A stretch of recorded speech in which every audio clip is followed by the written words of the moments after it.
Hey Gabe, it's Kim Jones from NFL Network. How are you? I'm good. How you doing? I'm good. I've talked about you on the network many times since your rookie season when I saw you for the first time at training camp. And I just wonder when you look back, so freshly on last night, how do you describe that performance and the opportunities you had to have that performance? I just can't do nothing but thank God for the opportunities that I had that I was able to execute on. And whenever any of our numbers are called, we have to make the play. And luckily, my number was called a lot, and I was able to make the plays when they're coming to me. How did you stay so patient, seemingly? I'm not in the locker room, obviously, and I'm not in Buffalo every day either. But how did you seemingly stay so patient and mature through a process where you're still a young guy getting to know this league? And sometimes you're playing a much smaller number of snaps, and then other times you're obviously in a showcased role. Yeah, it was definitely a little challenge for me this year to not be able to play as much as I feel like I should have. But at the end of the day, it all worked out the way it should have. And I'm happy I was able to go out there last night and show what I can do at a high level. Thank you. I look forward to talking to you in the spring. Thank you. Yes. Thank you. Hi, Gabe. This is Jay with the Buffalo News. To build off that last answer there, you mentioned maybe at times feeling like you should have been playing more. When you did get the opportunities and produced the way that you did, what do you feel like that says about your readiness for a more consistent, expanded role next year? Yeah, it is hard for guys to not play as much, but then also have to go in there when the team needs you to make a play all of a sudden. And there's a couple of guys that were put in that situation this past year, and we were able to execute every single time. So that shows how strong of a group we have and how resilient this team is. What do you feel like you need to do this offseason to continue to build on what you were able to accomplish both last night and really toward the second half of this past season? Yeah, just get better at everything when it comes to being a receiver. Just work all around on, again, like I said, everything. There's a lot of work that still needs to be done. I'm a young player in this league and hope to play a lot of years and just don't have to keep that same mindset of just how it was my first year coming in. How much do you feel like you improved from year one to year two, even knowing at the beginning of year two, as we've talked about, the playing time wasn't always what you wanted it to be? Do you still feel like, even if you weren't on the field in terms of your practice habits, film, workouts, that kind of thing, do you feel like there was big improvements that were made? Yeah, there were big improvements. I watched film on me my first year for my second year, and it was a big leap when it came to how I played on the field and how I understood the game, why the game started to slow down. So definitely there was a big jump there.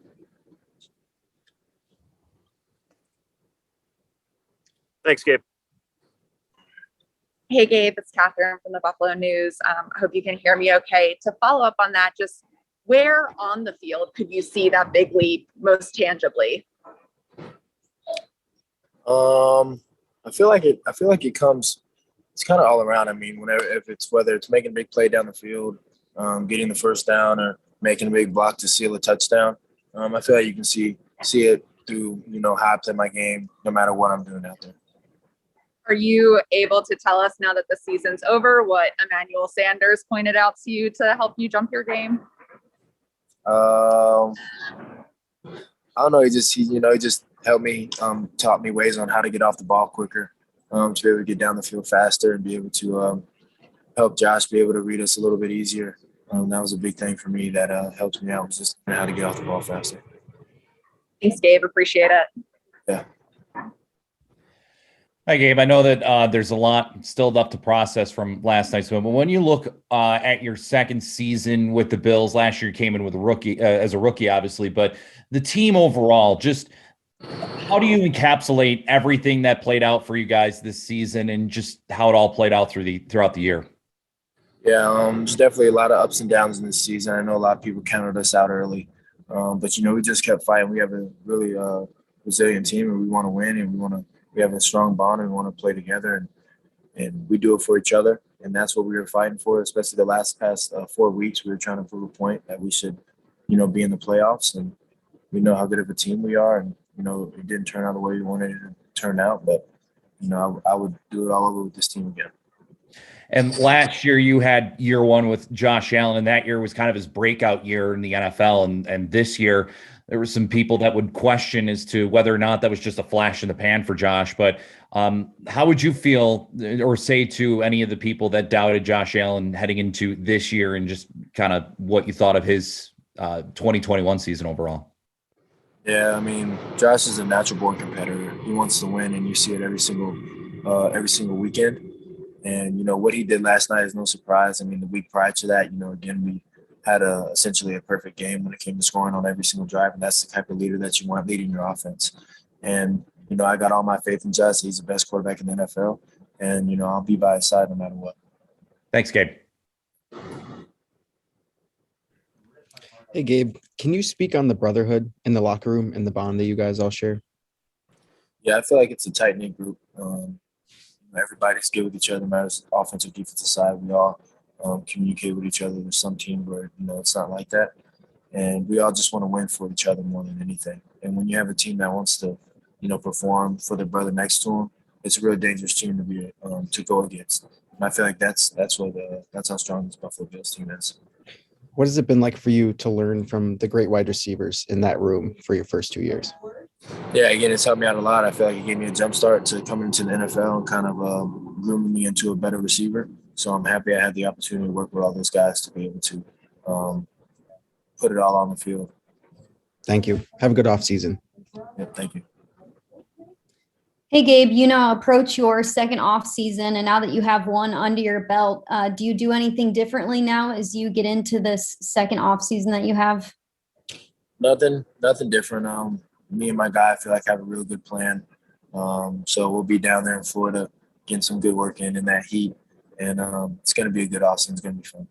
I'm sure there's going to be a slew of you Bills players in Florida in the offseason because it always seems like that happens at some point. You guys all meet up together. But based on what you guys put on the field last night and really the end of the season, what do you think is next for this offense? Well, now we just have to understand that that's the standard of what our offense can do and what we're capable of. We have to make sure that we bring that same energy every single week. I think that was the difference. We just brought a totally different type of energy coming down the stretch of the season because we knew how important it was for us to be able to make this run. Unfortunately, it didn't end the way we wanted it, but, proud of the guys for sure. Thanks, Gabe. Hey, Gabriel, AJ Feldman here in Rochester. You have a game like last night, record-setting performance. How does that motivate you in the off season to build on that and prove it wasn't just a one-time thing? Yeah, exactly. You just have to keep working. It was awesome to be able to be a part of NFL history, but now that people are going to know my name and know what I can do, there's definitely work that has to be done to be able to still be able to compete at a high level, against the best. You talk about the camaraderie the wide receiver room has. What did they say to you after the game after you have a performance like that? No, everybody was real happy for me. Even though we didn't get the result we did, they told me how good of a game I played and how happy I should be for what I did. They had my back 100%. All right. Thanks for your time. Enjoy the offseason. Hey, Gabe, it's Catherine again. Just to follow up a bit more on last night, your first catch was until towards the very end of the first half. And then to have all those touchdowns to 201 yards, just kind of, can you take us through a bit more what you're expecting going into the game? And then if anything changed to really open up the game for you to have that performance with so much of it really in the fourth quarter, especially? Once you get into that type of, it should be like that every single week, but not saying me getting the ball, I'm saying the way we think out there on the field, as in it doesn't matter who gets the ball, no matter what's going on, we're just trying to win the game, especially in those situations when you get to playoffs. Like no one is being selfish. Everybody wants everybody to eat, and no matter who's getting the ball, what's going on, we just want points put on the board. And I was able to capitalize on the opportunities that I was given. And we didn't expect it for it to be like that, but I had a lot of different opportunities that I was able to go out there and make a play on, and we had Dayball and all those guys make the right decisions in order to make those plays happen. You mentioned that as such a theme this year of it's helpful sometimes to get in a rhythm, but you haven't always had that chance and have still need to make the most of those opportunities, even if they're, a little more sporadic. So when they do all of a sudden come in a bunch, like at the very end of the game, what is that feeling like as a player who's been ready for that whenever it happens, and then it is happening in a game of that magnitude? You just want to be able to show your team and show the fans that they can trust you, and that's what I wanted to be able to show that night, last night, and I was fortunate enough to be able to do that. But that's the biggest thing. You just want to let the team know when the chips are down and the pressure's on that you can trust me to make a play. And then, we're not sure exactly what will happen with Brian Dable, but you mentioned him, the answer before. What's the biggest thing you've learned from working with him during your time here?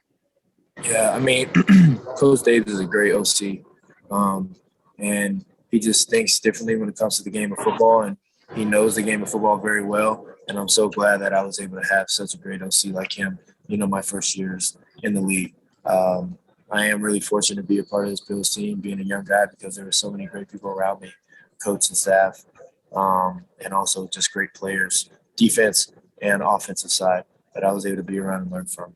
So just the whole team as well. Just so happy to be around such a great group of guys. What are some of the ways he thinks differently about football? Yeah, I mean, Davis just draws some stuff up out of the sand out of nowhere. It'll kind of surprise you, but it'll end up working. He's real smart. He knows how to break down a defense, and as you see last night, he was able to put me in some positions to make some good plays, and hats off to him for that. Thank you so much. Really appreciate it. So, That'll be it for today. Thank you, Gabe. cool.